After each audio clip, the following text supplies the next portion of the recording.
Lindsay Maloney is a rapid transformational therapy practitioner who specializes in teaching women how to start and scale their dream coaching businesses with simplicity and confidence. We are talking today about what exactly introverted women can do to get unstuck around business growth and making decisions that honor who you really are as a professional organizer. You're also going to be shocked to hear what all she accomplishes in a day without identifying herself at all as a quote unquote hustler. Even if you are an extrovert, you're going to feel inspired by this episode to put her tips into action, push your business forward, and work with your dream clients. You're listening to the Pro Organizer Studio podcast with Jen Obermeyer. Thank you for joining in. Jen makes it her mission to broaden the horizons of savvy businesswomen in the organizing industry by instilling confidence and inspiring authenticity.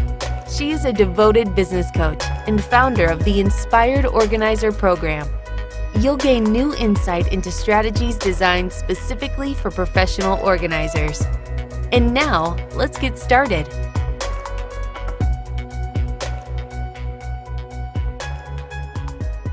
Lindsay, I am so happy to have you on the Pro Organizer Studio podcast. Welcome. Hey, Jen, I'm so excited to be here with you.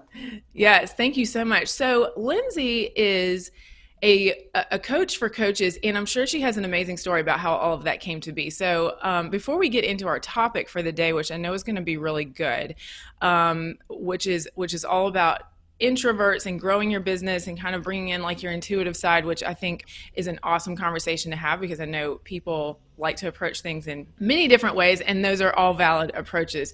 But Lindsay, would you just kind of share like what is your story? Yeah, it's a 10-year story. I began my first venture. I feel like so many of us entrepreneurs start by becoming an online health coach, and it's like their gateway drug into entrepreneurship. That's so true. Yeah. I started with that because after my first baby, I lost 90 pounds, and everyone was asking me how I did it. And I said, well, I stopped eating junk and I exercised. Who would have thought, right? And everyone was asking me, and I loved explaining things to them. I'm like a lifelong learner. I love to just find out things and dig and find out why all the time. I'm like a 2-year-old in a 36-year-old body. I have to know why for everything. And I just kind of went with it. I had a full-time job. I still have a full-time job. I've worked from home for 15 years. And when I would lay my son down for his nap in the afternoon, I would come downstairs and I would think, okay, my house is still as clean as it was this morning. And now what do I do? What do I do until my husband comes home and it's time to eat dinner? And then what do I do? Like, I don't like to not have something to do. Mm-hmm. And I kind of thought this health coaching thing, it sounds interesting. I would like to learn more about it. So I just kind of dove right in. I had no idea where it was going, but I trusted that I was heading somewhere, and I just went along for the ride. And I was doing that for maybe 5 years-ish. Had another baby, and then I thought, I'm going to put that on the back burner. Wasn't feeling as passionate about it as I was 5 years ago, and I just decided just to concentrate on that newborn baby, which of course that's totally fine and valid. And this was kind of when I think Instagram first came about, and it was going beyond taking pictures of your food, and it was like there was more to it. And I deleted my account, and I just paid attention to Gracie and Maddox. And after she grew older, babies get older and a little bit more easier, as all the moms know. There's those down times, and I missed feeling like I was contributing more. Like I couldn't get that out of my 9 to 5. And so I picked my business up again, and I started to dabble in it, and I thought, this is not firing me up like it used to. What's wrong? So I thought maybe there's something wrong with the way I'm running my business, which was pretty much in the red, and I had no idea what I was doing. I was just playing, really. I was playing Office. And so I fell in love with the business side of it. And so then I just immersed myself in everything business and how to grow my business and how to do it on just a couple hours a day, because I had kids and, a job, and I didn't want to have that 15-hour day like all these gurus were talking about. Like, you got to hustle and it's felt so gross to me to hear that word. And I thought, am I the only one who thinks that this is not sustainable? Because everyone is using this word as it's so trendy, and it just drove me crazy. So fast forward 5 years, I have a six-figure coaching business. I have a signature program. I'm working with amazing clients. I still have my 9 to 5. I have 3 kids, and I am working on my membership because I just am very intuitive with what my people want with my business. And I love every minute of it. If I need help, if I find that I'm working too much during the day, I hire somebody to help me, and still only work a few hours a day to this day because that's the way I wanted it to be. So I stepped into that person right away, and then it all just kind of flowed from there. Okay, wow. So, Lindsay, let it not be overlooked because I heard you say all this. You're saying that you still have a 9 to 5 job. You have been growing your coaching business, and now you're having an additional thing on top of that, which is a coaching for other coaches business to help them kind of discover some of the strategies that you figured out. And you have 3 kids, and you're saying the words that you're like not into the hustle mentality. However, like what you just described is like the very definition of maxing out, like, hey, Mm. I want to take, I want to get the most out of life and make the most out of my days. And so how do you describe it when you're saying, yes, I have actually accomplished all this, and I do all this, and I juggle all of these without feeling as though I am hustling? Because I make it into a lifestyle that feels peaceful to me and easy. If something starts Mm-hmm. to not feel easy, I take a step back and I ask myself, what's going on? Big signs like if I'm sick, or if I just don't feel good, or just a pain in your body. Those things speak to you so much. So I always try to keep it easy. If it doesn't feel easy, I'm not doing it. And I don't care if this 7-figure coach told me to do it, or it's in this PDF in this program that I have to do it. If it doesn't feel aligned with where I'm going and what I want to be now, I'm not doing it. And so I've always like rebelled against those things because I know it doesn't feel right for me. It's like, when you're little and your parents teach you, if it doesn't feel right to you, don't do it. So it's like you have to tap into that when you're running a business. Otherwise, you're going to be that crazy hustler who doesn't know if it's morning or night anymore because they're sitting in their office all day. That's not what I want. That's not what I want to teach my kids, how to make your dreams happen. This is how I want to teach my kids now. So I'm not going to grind for 10 years and then, okay, then things will slow down. Like act as if now, and then it will all fall into place. Well, it sounds like, I mean, even beyond just how you said you kind of started your journey with like a weight loss story that became a health coaching business. It sounds like not only have you sort of mastered like the health side of like listening to your hunger cues, or all of those things that I'm sure you mastered on a physical level. I guess what I'm getting at is what I'm hearing is that you have mastered like listening to your body like in a very holistic way, not just about food and about exercise, but and now it's become about more about Mm-hmm. everything that like you're choosing to like put into your life. And I honestly, I mean, I just like want to recognize that like that's amazing. And I'm not even sure that you know how if that is exactly what you end up teaching, but that's what I'm hearing from your story. And that's the thing that I think so many people are like, ooh, I do want to know how to do that. I see how it can benefit me not just in one area of my life but everywhere. But they're like, I don't even know how, or I don't even know where to start. Like what do you say like when somebody comes to you and they're like, I realize that I don't really tune in with myself, I don't ask myself, like what is Mm-hmm. your first like here's how to start doing that? I just ask them, okay, so let's take something for example. Let's say they're launching their first group program or something, and they have this, I have a program that helps them do that, and it's a lot. And then they have it printed out and they're ready to go, and then they dive in and they're like, oh, where do I even start? This feels really hard. And then I say, how can you make it easy? How can you pull from it and apply the things that will work for you? Because there's no right or wrong way to do anything from anybody that you learn from, anyone that you pay for. It's going to all come down to what feels right for you. And does it feel like, oh yeah, I can totally do this. Oh, I can totally make this happen. This is going to be easy for me. Will it maybe take a little bit out of me that I didn't even know I had? Yes, but that's different than overworking yourself. That's completely different. For example, for the first couple of years when I was really doing a lot of open close launches for my program, I would get sick every single time I would launch. And I never get sick. I'm always at home. Yeah, my kids bring home germs from school and whatnot, but I would never get sick. But whenever I launched, I'd always get sick. Whenever I overbooked in podcast interviews, I would be nasal queen on my podcast interviews. Yeah. And I didn't realize that that was my body telling me, you need to slow down because this is not what you want.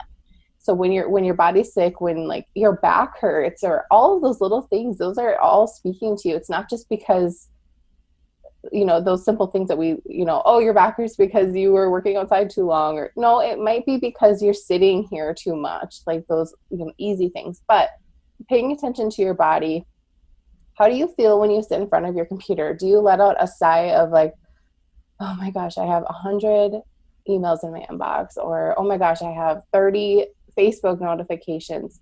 Does that make you feel excited, or does it make you feel like you want to turn off your computer and walk out? You have to listen to all of those sighs and those, how are you sitting? How are you like presenting yourself in front of your business? Because you don't do that, you're going to crash and burn.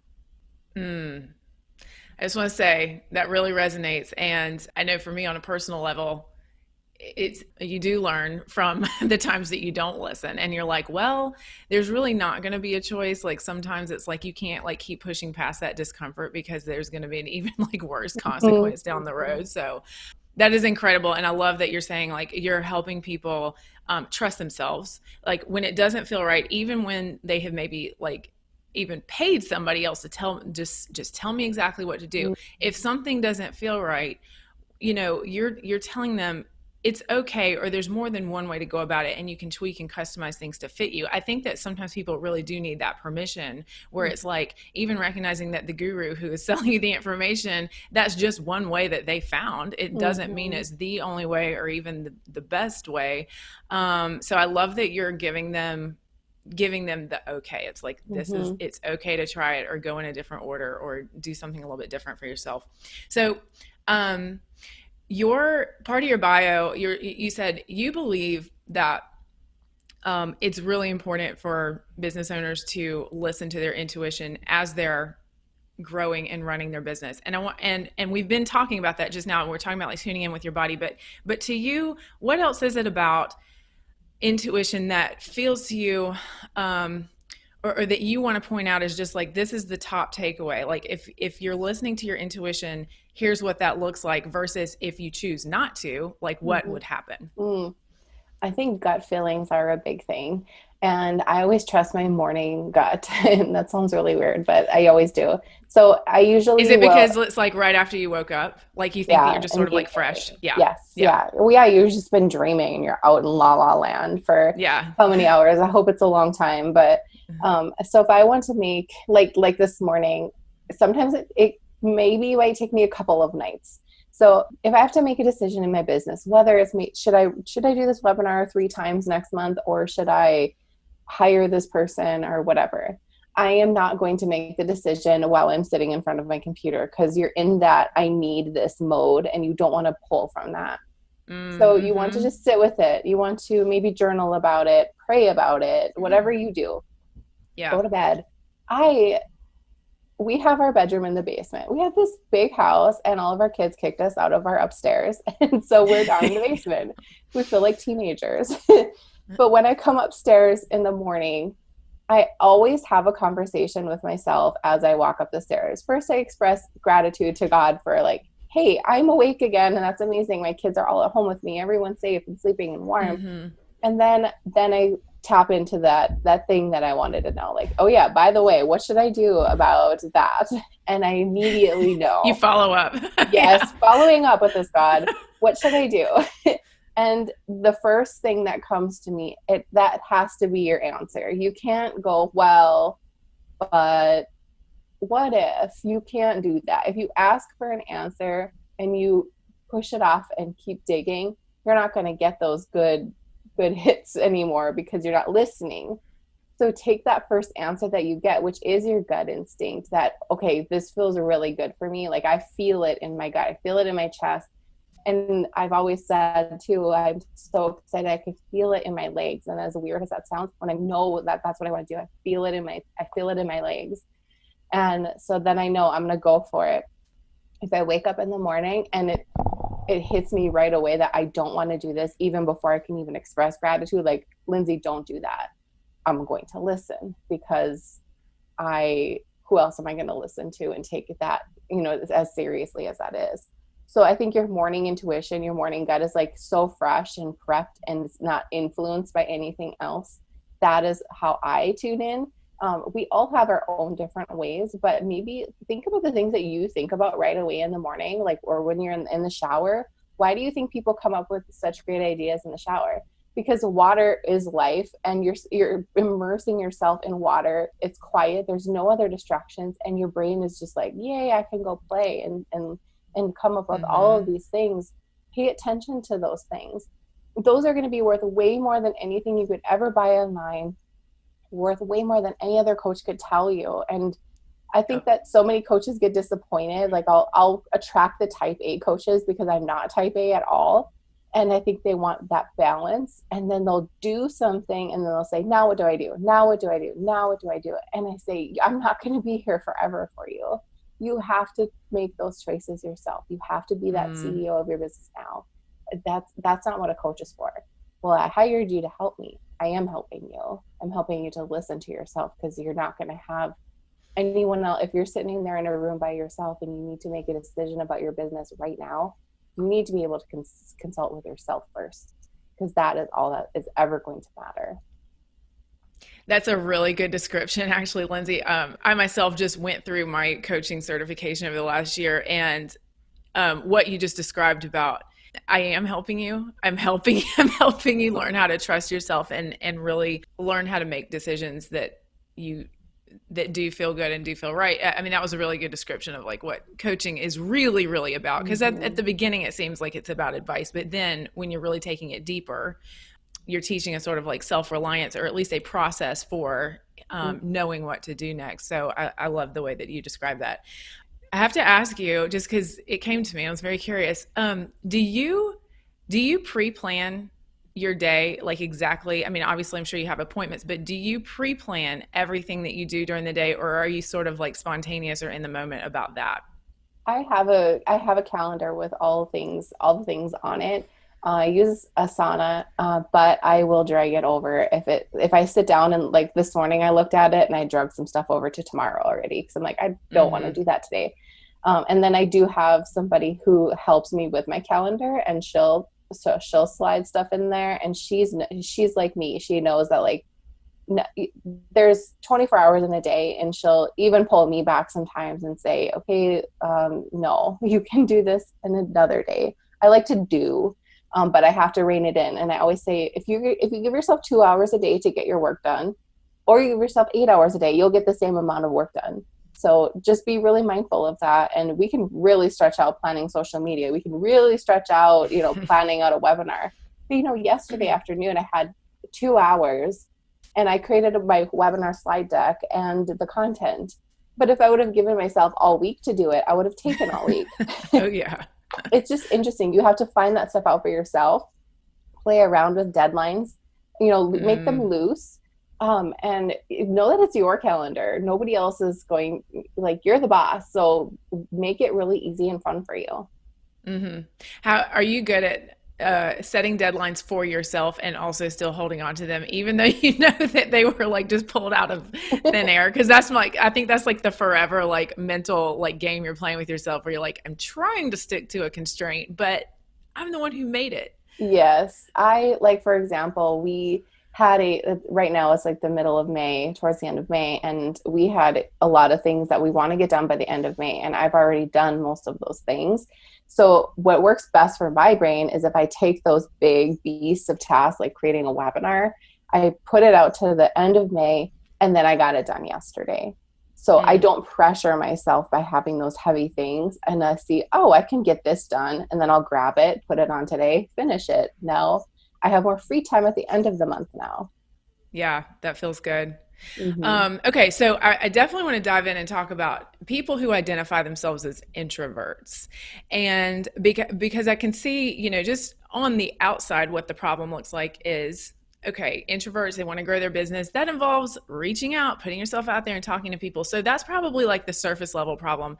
But I am sure that you have realized at this point that it might be a little bit more than just that. It's like there is maybe a disconnect between the growth strategies that everybody else is doing versus what, like, again, going back to the intuition, there's something else that feels more right to you, or maybe even other ways that are just as effective that they just don't even realize.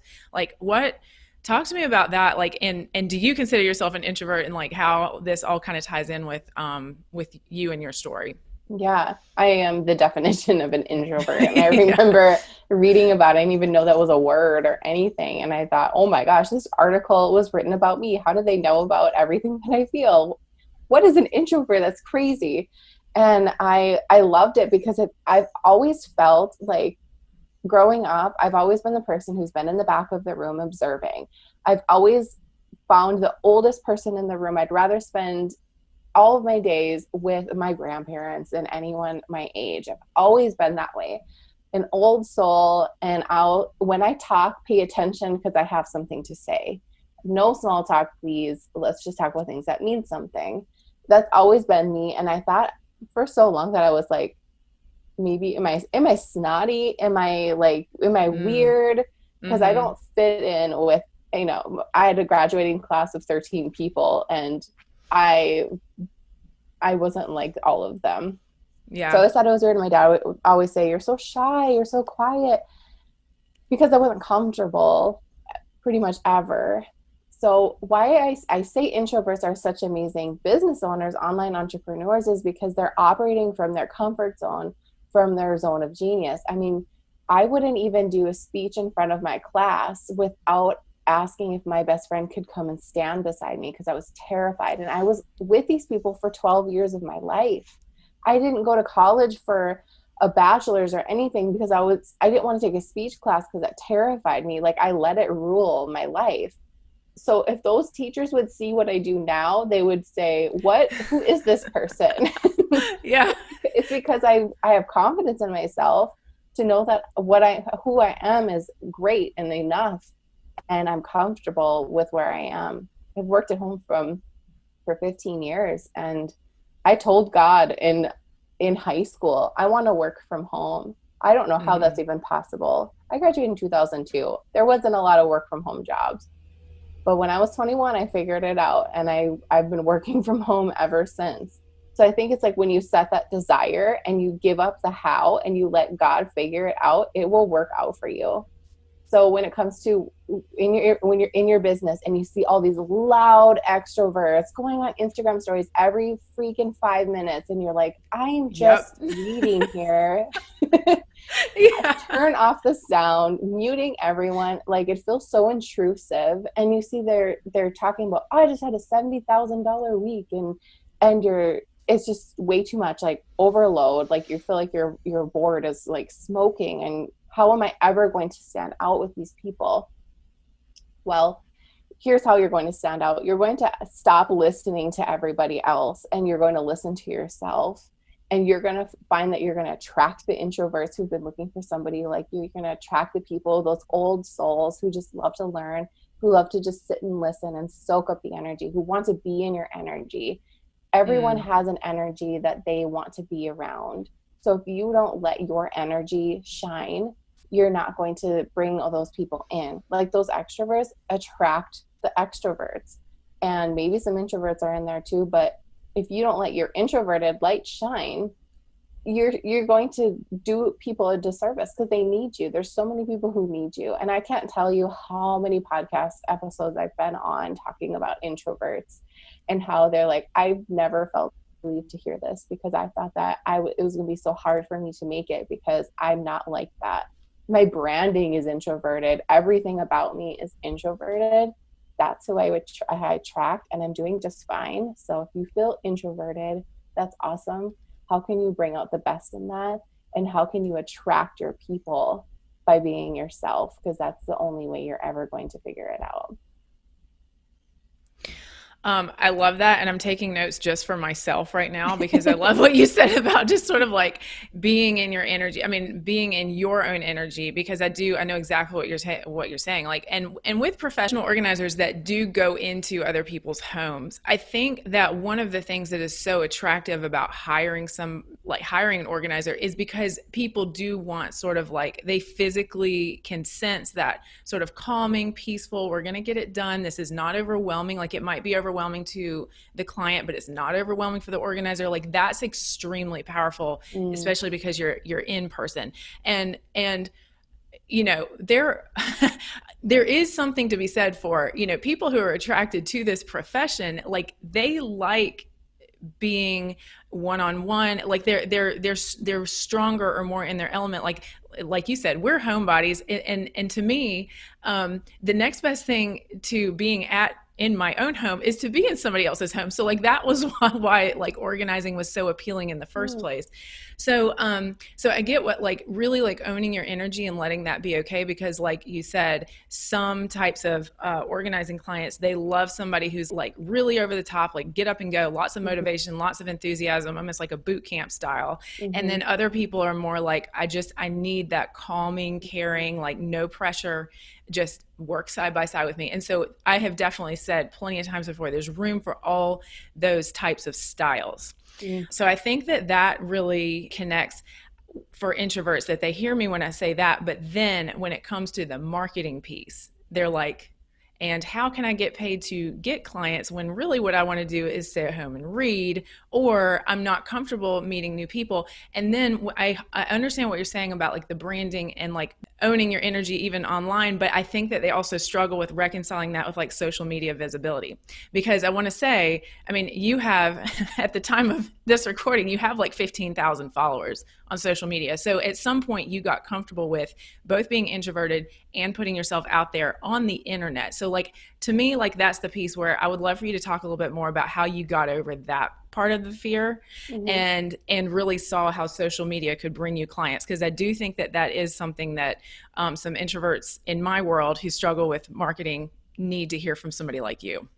Okay. So just because you're an introvert, it doesn't mean that you don't have something to say, and it doesn't mean that no one will listen. So when I decided that what I have to say matters, and whether it's on a quote or whether it's on a funny meme or whether it's on this or that, everything that I say matters. And recognize that and stop identifying with, I struggle to do this, I struggle to do this. Watch your language. When you say you struggle with this and that, you're just defining you and cementing that in more and more and more. Stop saying that. I always try to stop my students when in mid-sentence, when I'm struggling with this, stop. When you use those powerful statements, I am struggling, you're defining yourself, and switch it up. The reason why you're struggling is because you keep saying that you are. Such a powerful thing. And also, just because you're an introvert, it doesn't mean that no one is going to think that you're not valid. And no one can spot you and say, oh, she's an introvert, I'm not going to listen to her. We think too much. And that's one of our things, is we overthink things. And what you have to do is like, give yourself some freedom. I'll give you permission to, if you want to put something out there, put it out there. And just know you don't have to go live and do these selfies. Look at my feet. You find a face few and far between, because that's just not what I feel like I need to put out there sometimes, and I'll do something else. You can have a successful business without going live on Instagram every single day and posting a story with your face and talking. You know what? No, pretty much everyone mutes those things anyway. But if you have something that makes people smile, makes people they resonate with what you say, that is what will draw people in. Now, introverts have it easy.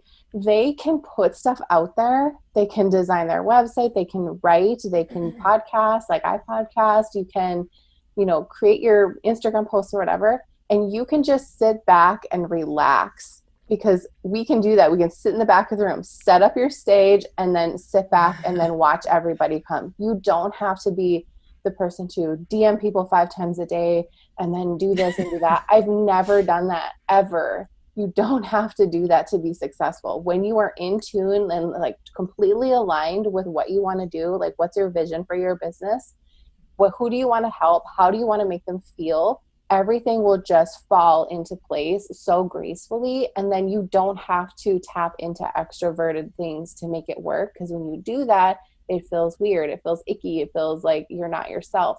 You don't have to do any of that stuff. Take me, for example. I don't do anything like that, and I'm doing just fine. And I think that's like, I would never have jumped into online business if I would have to be salesy, if I would have to do all the things that people say you have to do. Backed out of programs because their strategies were horribly icky to me. DMing and going on calls, no thank you, not doing that. I can make it work my own way. And when you make that decision that it's going to be easy, it will be. This is so good, and it's so relevant to my own story. I mean, I teach a program. I mean, my program is called Inspired Organizer because of this same. It's like what you're saying. It's the energy, like embracing your energy, embracing how you want to approach it and who you want to serve. But almost like baked into my business model, and I've thought a lot about this, are some of my own very strong preferences about the way that I felt comfortable approaching people, meeting people, and doing business. It's really funny because I tell people, I'm like, when I started my organizing business, which was 6 years ago, I felt like I was immediately successful in some ways, and because I just like went straight for like one-on-one relationships, and that because that was a part of life, like where I felt very comfortable. Like if I can just meet somebody and be in a one-on-one conversation, awesome. I don't want to be in front of a large group of people. And I did try to do Instagram, and because it was starting to kind of become like a thing for business, and I would post something and like 24 hours later, I would just like delete it because I was like, that was stupid, And so when you said the thing about, I mean, I just couldn't like, it was almost like the perfectionism of like wanting it to be great and then evaluating it later and being like, that's just clutter. It's like getting rid of stuff, because I like to get rid of things. That's why I like, doing organizing. But when you said, I wrote this down, when you said, when you make that shift into deciding that what you have to say does matter, that's the part, or that's the key thing that if anybody is listening and you want to take your visibility issue and really work on it, like either with yourself or with a coach, like that's the thing that I would really recommend, because once you have that belief sort of installed, it allows you to do a lot of other things that you wouldn't have done before. But still, like even what Lindsay's describing about social media, or the way that I kind of went, even in my program, when I talk about other marketing strategies, I'm like, but here's the ones that I love, that like I'm good at. And you really have to evaluate your own personality style. And so that's a part of even my program when I teach marketing, is like, here are 8 different possibilities, but not all of them are supposed to be done by everybody. And this one is, best for, is this best for extroverts, best for introverts? Because you do need to like capitalize and leverage your own strengths in business, so that you don't have to like feel guilty that you're not doing all the things, because the same person who's like really interested in doing their own SEO is not the same person who's like, I can like go out there and like go to every networking meeting on the block. Those are like 2 like completely opposite ends of the spectrum. So Lindsay, this has been like a really validating conversation, I think, for a lot of different types of people who might be listening. Is there anything else that, that you want to say, or I guess I want to ask this question and leave this open, because this has been such an awesome topic, and I would love for them to follow you and learn more about this. But coming back to that thing about trusting your intuition in business, is there any time that you feel that gets people in trouble, or that they need to kind of watch out for? Like, is there ever a time where you feel like sometimes your intuition keeps you a little bit like small, or not willing to do some of the things that you could do with just a little bit of like not a push, but just a little bit of help, or a little bit of like, let me open this possibility for you. And then your intuition will allow you to kind of see it. Does that make sense? Yeah. Like pushing yourself out of your comfort zone into something new. Like we're always in this like cozy shell, and we know everything around it. We know it's like smell and sound and how warm it is. But when you're growing your business, it's just, and you're extending yourself and you're rising all the time. And I always picture it like this winding staircase. And sometimes the flight is pretty long until you can like take a breather and get a landing. sometimes it's short or maybe it's steeper, but you have to always strive to rise, and you have to always strive to keep going, because your intuition's there to guide you. Going another level is always uncomfortable. Maybe you're tired. Maybe this is like so different for you. Maybe, who knows? But you have to trust that you're always being watched over. You're always being guided.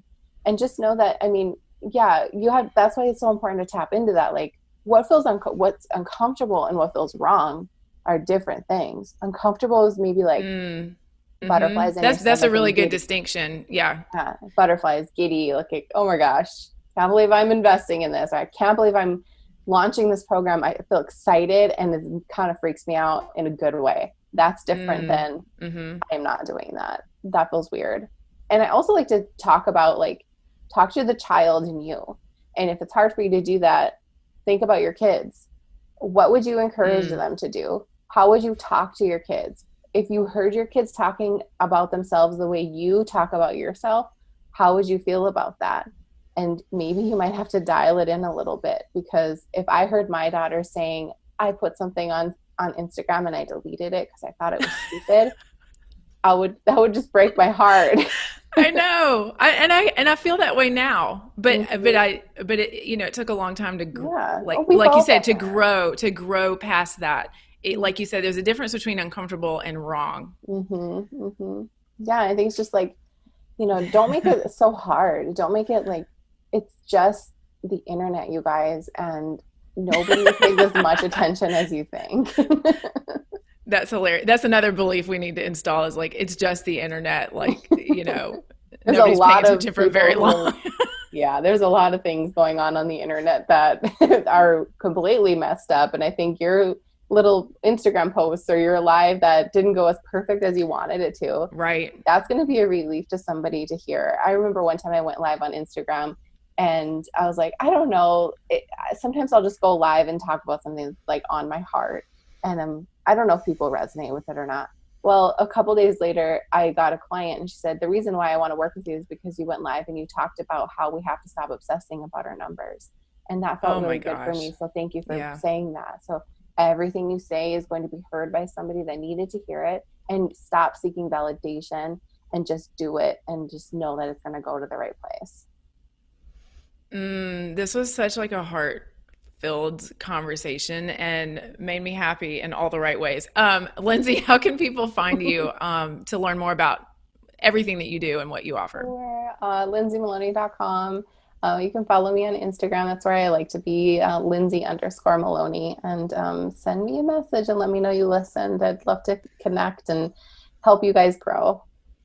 That's amazing. And thank you so much, Lindsay. This was really, really, really empowering and really special. I know for people who need to hear this message over and over again until it settles in, which sometimes that's the thing, is that if there's something on your heart, think about who needs to hear it in your world too. Because, even if you feel like I only have 25 followers, well, you gotta, everybody start somewhere, and believing that what you say matters. I think that's the biggest takeaway, certainly for me, from this conversation today. So thank you again, Lindsay, and we'll see you guys next time. Thank you for listening to the Pro Organizer Studio podcast.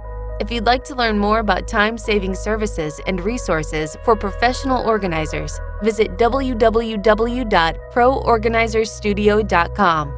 And if you'd like to get Jen's roadmap to success for launching and growing your professional organizing business, go straight to www.poroadmap.com.